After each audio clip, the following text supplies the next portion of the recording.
everybody, welcome back to the channel. This Dad here, and today we're talking about this game.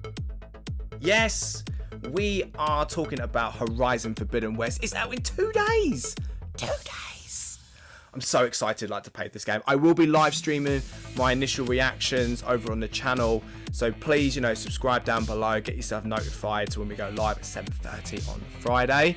So you might be able to have a chance to play a few hours yourself, and then you can come and see what I think about the game and maybe give me some pointers and some tips as we go through the opening area. But what are we here for today? We are here for a Platinum strategy video. Yes. So even though the game isn't out yet, a lot of people have been playing it. I haven't looked at any reviews because I don't really want to be overly spoiled for the game, for one, and two, I want to write my own review for the channel, and I don't want anything to sort of taint my sort of experience of the game, and I don't want any words to get into my head like with that. But I will check out some videos on it later. So I have been able to get hold of the trophy list by Power PYX. So they've been really awesome at getting the trophies sort of written up on there. There's no real strategy or guide. They had a few words on there, I'd like to go at it, but let's go over the list and see what we are dealing with today. So I've got a little notebook over here. Wow, there we go. So all in all, there's only 1 gold trophy. There's 7 silver and 50 bronze. So this could be really heavily weighted down into the bronze category. The gold is for basically finishing the main story. So there's 10 other bronzes. I'm not obviously going to go into any story spoiler stuff because I don't know and they don't list it. So they are listed on your your sort of trophy guide through there as like secret or hidden trophies. They're just going to be like 10 sort of story ones that are going to be popped as soon as you sort of target various missions or get into certain areas, that sort of thing.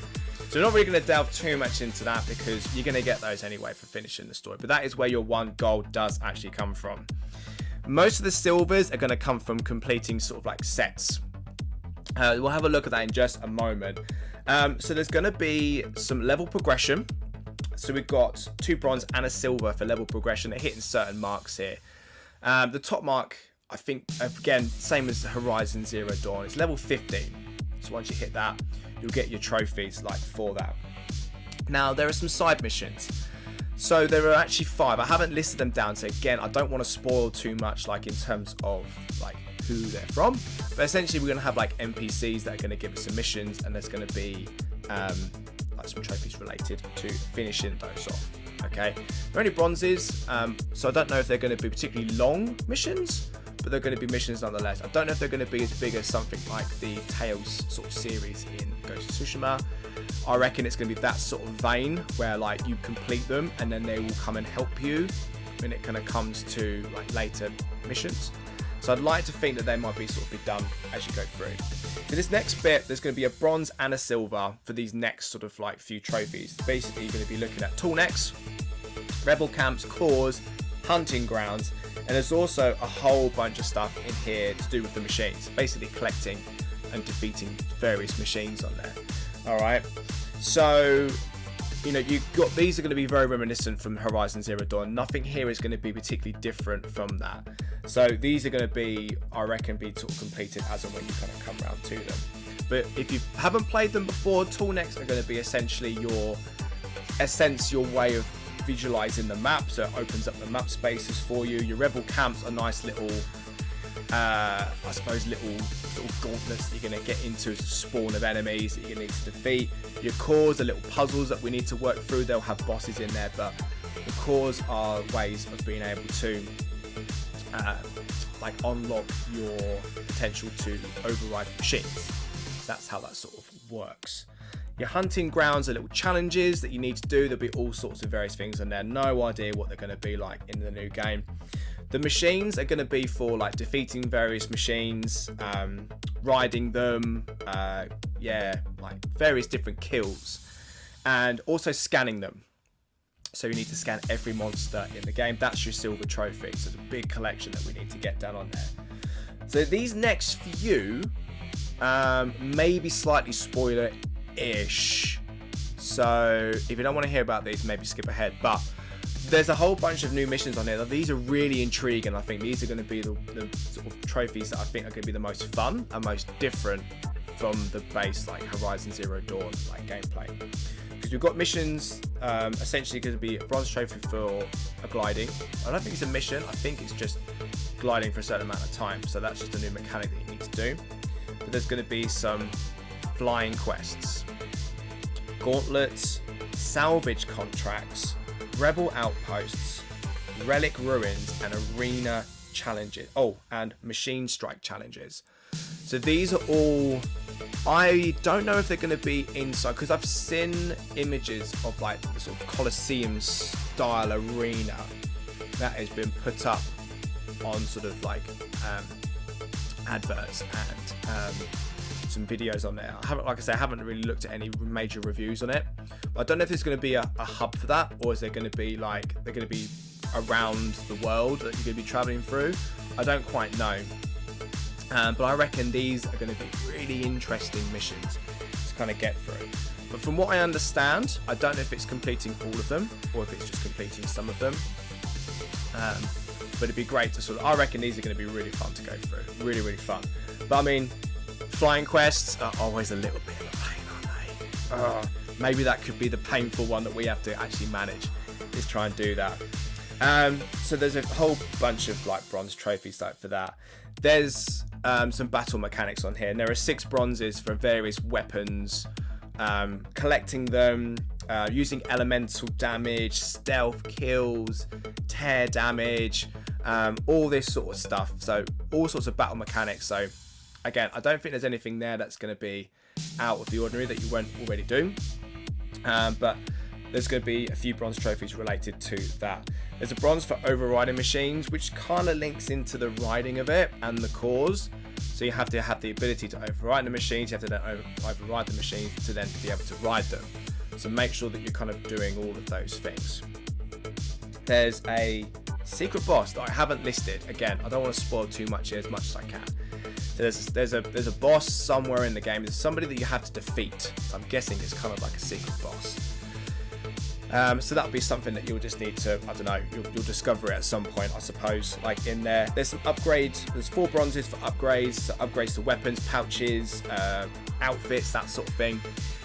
There's one for like putting the charms in, so that'll be quite an easy one like to go through. I remember in Zero Dawn that was a thing, you used to upgrade sort of various bits of your equipment. That's all really good. There's some trophies for learning techniques. So again, there's going to be a bronze and a silver for that. So the silver is going to be for learning all the techniques. If you haven't seen any of the videos already, there's a whole skill tree for like different play styles. So if you're a stealth player, or if you're a bit of a melee power, or if you're an archer, or whatever, or you're traps, you can develop skills in certain places. You will need to obviously fill everything up, much like in Zero Dawn. There's nothing much different like to there, and that will then be linked to like your level 50 progression. So it might just be a bit of a grind to get all the way up to the level 50 there to get all the techniques learned. This is like to do with the collectibles. So this next one is just a bronze, and it's basically for getting yourself 5 different collectibles. From what I'm looked at, they're not like they were in Zero Dawn. So it's not like you've got like your metal flowers or your relics or things like that, or your sort of data points. They're going to be different things that you're going to be able to collect on there. So it's nice that they haven't got like a lot of it. You don't have to do all of it. I think they're just teasing it here, and I think if you want to go on further, you'll be able to do that off your own back, which is good. And the last bronze is, if I put this down, is for using a dye. So I'm guessing that's using a dye, perhaps maybe on like an outfit, or maybe on a like a weapon or something like that, maybe changing the color of it. I would say much like in Ghost of Tsushima. So again, I'm seeing a couple of similarities here. So you can use dyes on your stuff there to personalize it a little bit more, like for yourself on there. So that's everything. That is the trophy list, kind of very intricately broken down on there. At a real big glance, there's nothing really here that is going to be out the realms of sort of either difficulty, or I would say there's probably a couple of bits of grind on there, but I don't think it's anything that's going to throw you off like not doing it.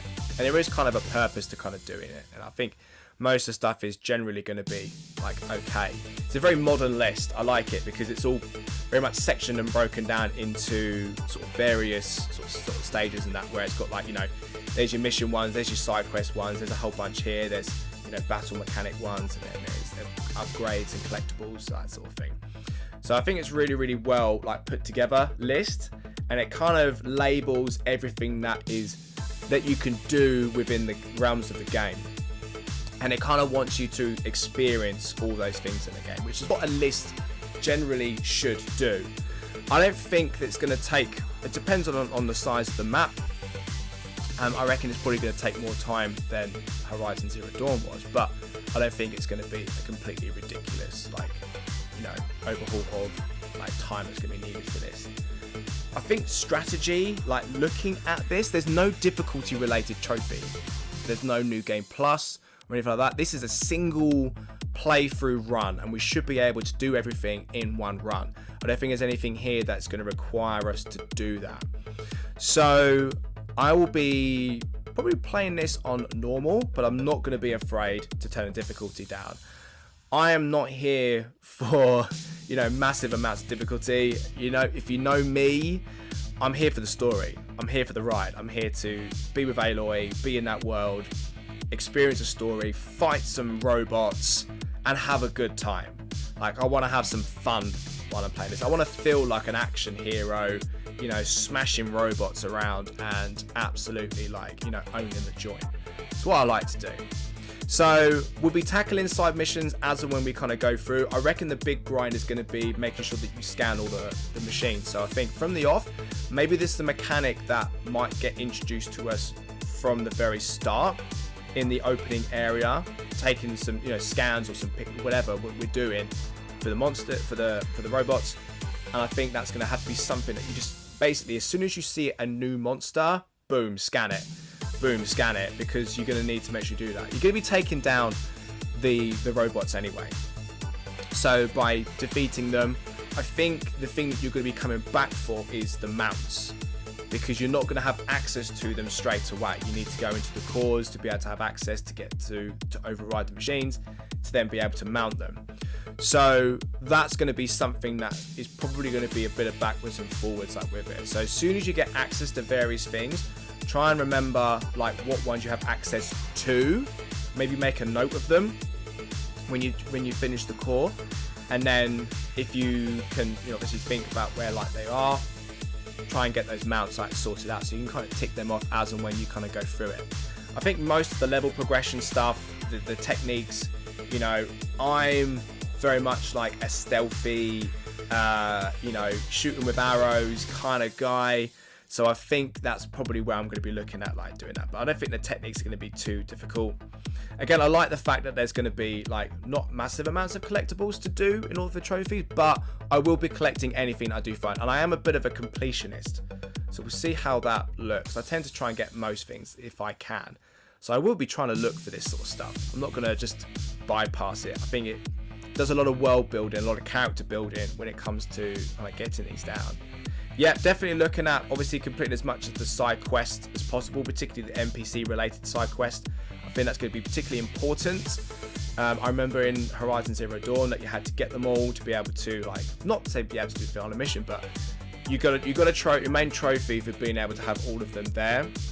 It's better to get onto it.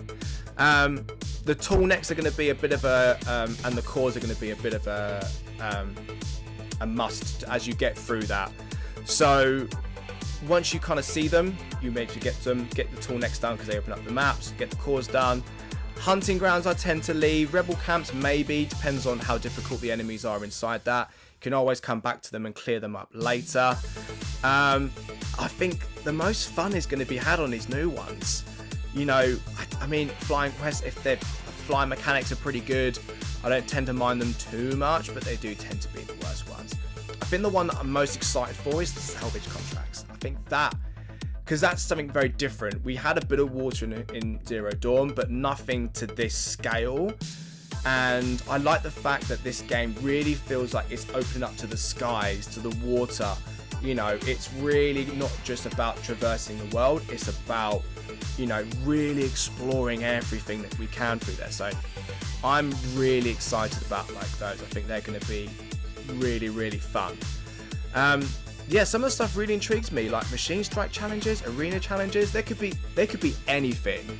They really could be anything on there. So, you know, it's a very exciting trophy list. There's some stuff that intrigues me about the game, but I think most of it is going to be pretty straightforward. All right, that's probably going to do it for the episode on there. I'd say like strategy, just follow some of those pointers on there. Make sure you're on top of like your sort of like your robot machine kind of like grind on there. Make sure you're scanning them. Make sure that when you do have access to the rides, the mounts, that you're kind of going back and doing them. But I think most things you're going to be able to do a massive cleanup like once you finish the main story, because I think that's what I'm going to go for. I will be beelining the main story, I will be tackling the side missions, and then I'll be doing a massive cleanup of various bits and pieces like afterwards. But most things should be generally, there's nothing much on there that's going to be like to worry about, like make sure that you do. There's quite a lot of stealth kills that you need to grind out, but that's just my kind of gameplay. So as long as you're stealth killing as much as you can, try and do that. That's going to be something that you might need to work on. If you're not much of a stealth killer, you need to kind of make sure that you kind of get those done, perhaps maybe early on, and then get the trophy. Then you can kind of worry about like playing your playstyle like afterwards, or just tackle the hunting grounds that require stealth kills, and you just grind that mission out, and maybe you'll get it that way. Maybe that's something that you'll be able to do. But other than that, I wish you all a really fantastic day, team. Thank you so much for joining us for this sort of Platinum strategy video. We're delving into the trophies there before we start the game on Friday.